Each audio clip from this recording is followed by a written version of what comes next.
The text came through while I was pulling maintenance duty on our convoy vehicles in Afghanistan. The blue light of my phone cut through the desert darkness as I read the message that would change everything. Danny, we sold the house on Maple Street for $800,000. Don't worry about coming back here when your deployment ends. The money is ours now. You'll figure something out. I stared at the screen for a long moment, the weight of betrayal settling in my chest like shrapnel. The house on Maple Street wasn't just any house. It was the home where I'd grown up, where Dad had taught me to throw a baseball, where I'd taken my prom photos.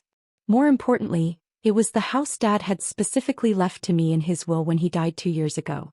But Mom had been living there since Dad's death, and I'd been too busy with military commitments to deal with the legal paperwork. I'd trusted her to handle things while I was serving overseas. Clearly that trust had been misplaced. I typed back a simple reply, "Congratulations on the sale." What Mom didn't know, what none of my family knew, was that I hadn't exactly been struggling financially during my 8 years in the Army. While they thought I was just another grunt sending home my modest enlisted pay, I'd actually been building something extraordinary. It started in my second deployment, when I noticed how inefficient military supply chains were. Equipment would sit in warehouses for months while units in the field desperately needed it. So I developed a logistics tracking software during my off hours, working on my laptop in my bunk between missions. When I got back stateside, I refined the software and pitched it to defense contractors. Within 6 months, I had my first $1 million contract. Within 2 years, I had a company worth $47 million. Highland Logistics Solutions now manage supply chains for 3 branches of the military and 12 major corporations. But I'd kept it all quiet. My family knew I was doing some computer stuff in addition to my Army duties, but they had no idea about the scale of what I'd built. As far as they were concerned, I was still the same kid who'd enlisted right out of high school because I couldn't afford college. They had no idea that I'd been watching the Maple Street house situation very carefully through my lawyers. They definitely had no idea that when the house went up for sale 3 weeks ago, the investment company that submitted the highest bid was actually one of my shell corporations. My family had just sold my childhood home back to me for $800,000, and they thought they were stealing it from me. I spent the rest of my deployment planning my return. 3 months later, when my boots hit American soil at Dover Air Force Base, I was ready to go home and reclaim what was mine. The flight from Delaware to Denver gave me time to review the files my lawyers had prepared. The sale had gone through exactly as planned. Highland Properties LC, my shell company, now officially owned 2847 Maple Street. My family had taken their $800,000 and scattered to the winds, believing they'd pulled off the perfect heist. Mom had moved into a luxury condo downtown. My older brother Jake had bought a new truck and boat with his share. My sister Amanda had put a down payment on a house in the suburbs. They were all spending money they thought they'd stolen from their deployed son and brother. I caught a cab from the airport straight to Maple Street. It was a warm September afternoon, and the neighborhood looked exactly like I remembered. Tree-lined streets, well-maintained yards, the kind of place where kids still rode bikes and neighbors knew each other's names. The house looked different though. Mom had clearly done some work before putting it on the market. New paint, landscaped yard, updated fixtures visible through the windows. She'd invested money in making it attractive to buyers, probably using the last of Dad's life insurance. I walked up the front steps and used my key, the same key I'd carried through 3 deployments, the one Dad had given me when I turned 16. It still worked. The inside of the house took my breath away. Mom had essentially erased every trace of our family's presence. New furniture, new paint, neutral colors throughout. The living room where Dad used to watch football was now some kind of modern showpiece. The kitchen where Mom used to bake cookies for school fundraisers looked like something from a magazine. It was beautiful, but it wasn't home anymore. I was standing in the living room processing the changes when I heard a car door slam outside. Through the window I could see Mom's Toyota Camry in the driveway. She was probably here to get something she'd forgotten. The front door opened and I heard her voice calling out, "Hello? Is someone here?" "In the living room, Mom." She appeared in the doorway and I watched her face cycle through confusion, shock, and then something approaching fear. "Danny? What are you doing here? How did you get in?" "I used my key." But you can't be here. This house has been sold. The new owners could call the police." I smiled. "Actually, they probably won't. Danny, you need to leave. I know you're upset about the house, but it's done. We needed the money and you were gone and... Where's my share? Mom's face flushed. Your share. Of the $800,000. Dad left me the house, so I assume you set aside my portion of the sale proceeds. She looked genuinely surprised that I was asking. Danny, we spent that money on family expenses. Taking care of the house while you were gone, property taxes, maintenance. There's nothing left. I see. So you sold my house and kept all the money. It wasn't your house. It was the family home. According to Dad's will, it was my house. I have the paperwork if you'd like to review it. Mom sat down heavily on the new couch, a couch she'd bought with money from selling my house. Danny, you have to understand. You were deployed, you were unreachable half the time, and we had bills to pay. The house was just sitting there. I was serving my country. I know, and we're proud of you, but that doesn't pay the mortgage. What mortgage? Dad paid off the house 15 years ago. Mom's face went pale. She'd been caught in a lie and we both knew it. Look, she said, standing up, this is all very complicated, but the bottom line is that the house is sold. You need to accept that and move on.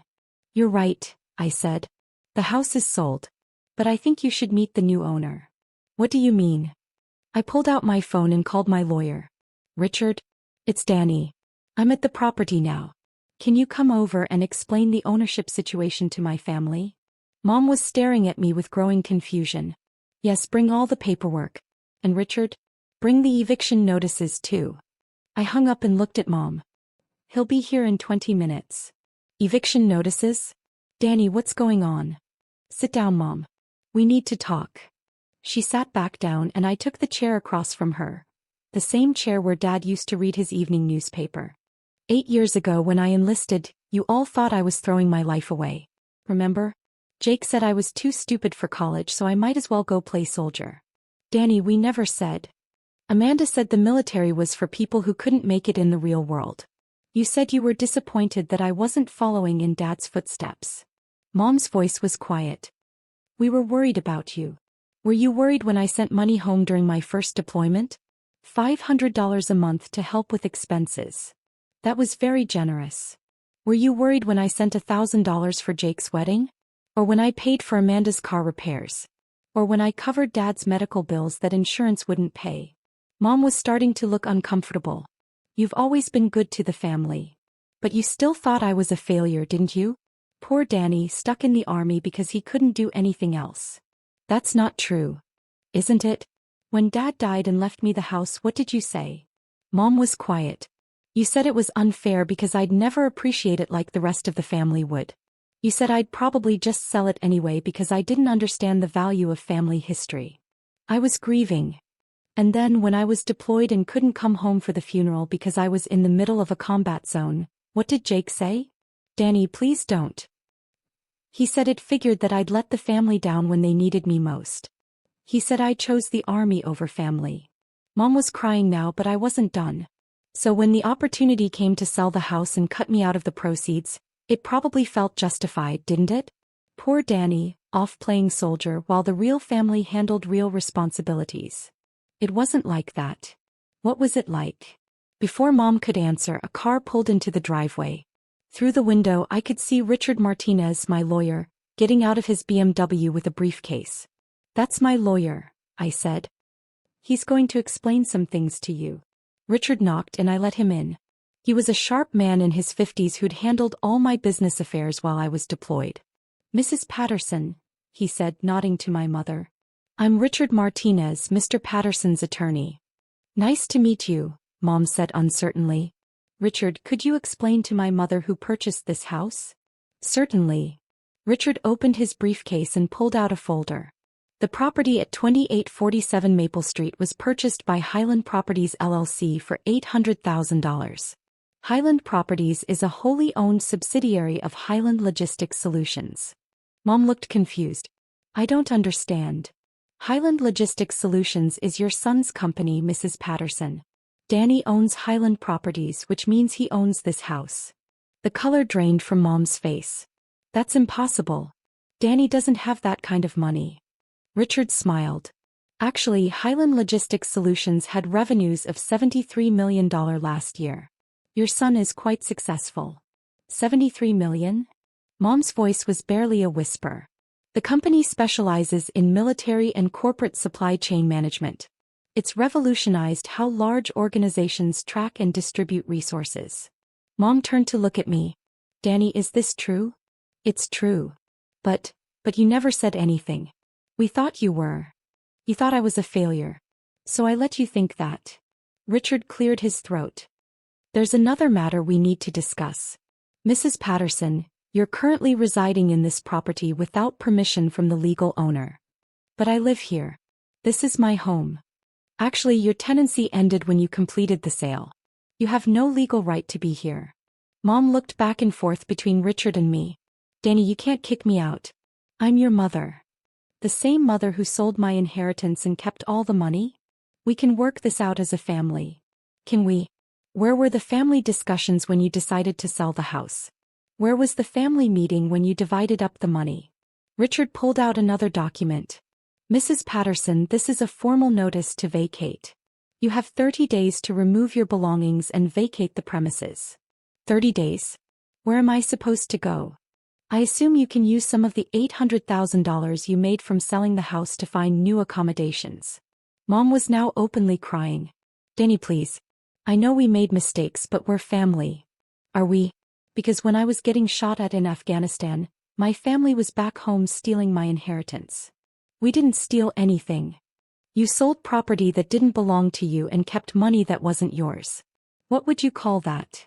Before Mom could answer, my phone rang. The caller ID showed Jake's number. Excuse me, I said, answering the call. Hey Jake. Danny. Dude, what the hell is going on? Mom just called me crying something about lawyers and eviction notices. It's pretty simple. I'm the new owner of the house on Maple Street. What are you talking about? We sold that house. You sold it to my company. There was a long pause. Your company? Highland Logistics Solutions. Maybe you've heard of it? We handle supply chains for major corporations and government agencies. Danny, what are you saying? I'm saying that while you all thought I was a loser playing soldier, I built a company worth more than all of your houses combined. That's impossible. Is it? You never asked what I was doing with my computer skills. You just assumed I was wasting time. But you send money home. If you were rich, why would you? Because I thought you were my family. I thought you needed help. I could hear Jake talking to someone in the background, probably his wife. Danny, if this is true, then we need to talk. As a family. We're talking. I'm talking to you. Mom's here with my lawyer, and in about 10 minutes, Amanda will probably call too. This is crazy. You can't just kick Mom out of her house. It's not her house. It's my house. It always was my house according to Dad's will. But we needed the money. For what? Jake, you bought a $60,000 truck with your share. Amanda bought a house. Mom moved into a luxury condo.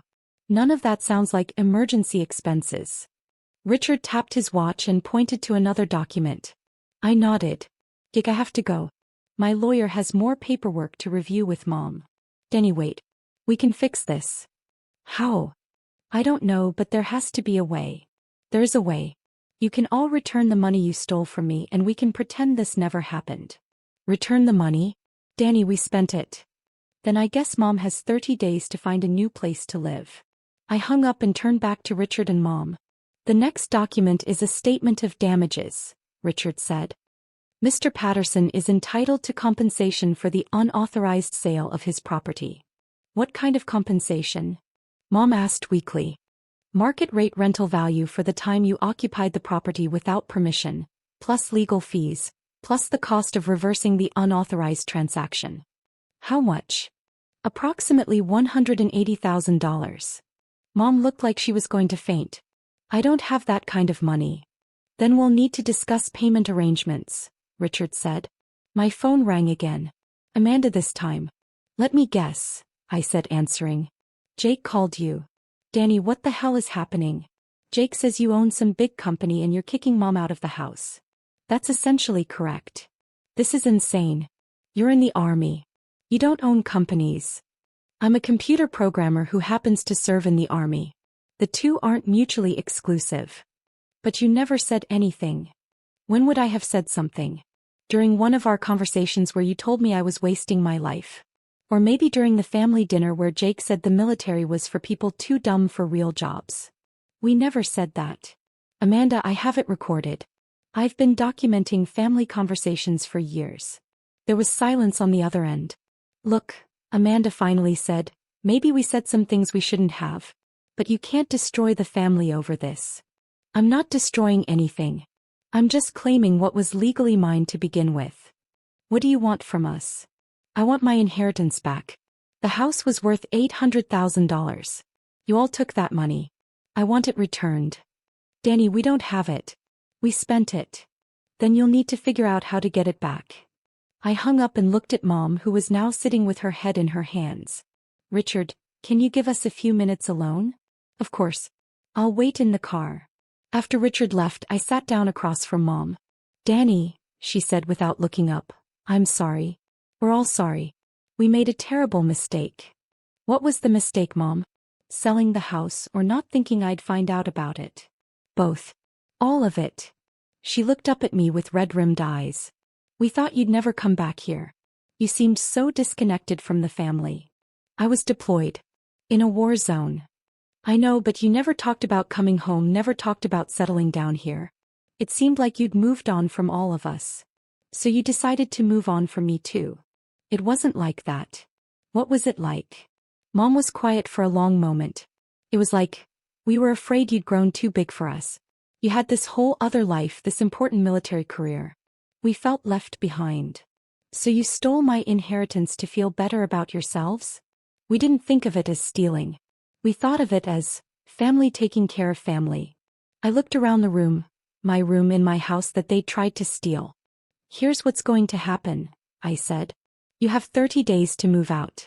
During that time, you and Jake and Amanda are going to figure out how to return the money you took. Danny, we can't. You can sell the truck, sell Amanda's house, move out of the luxury condo. Return the money you stole and we'll call it even. And if we can't? Then I'll file criminal charges for theft and fraud, and you'll return the money anyway plus go to jail. Mom was crying again. This will destroy the family. The family was destroyed the moment you decided I didn't deserve what Dad left me. What do you want from us? I want my family back. The family that supported each other, that trusted each other, that didn't steal from each other. How do we do that?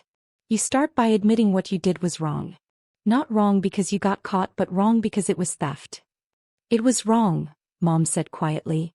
And then you figure out how to make it right. What if we can't get all the money back? I thought about that for a moment. Then we'll work out a payment plan. But the first step is admitting what you did and committing to fixing it. Mom nodded. What about the house? What about it? Are you going to live here? I don't know yet. Maybe. Or maybe I'll rent it out. Or maybe I'll turn it into something else entirely. It's your house, she said quietly. Yes. It is. Richard came back inside and we spent the next hour going over paperwork. Mom signed acknowledgments of the debt, agreed to the moving timeline, and received copies of all the legal documents. After she left, I sat alone in the house for the first time in 8 years.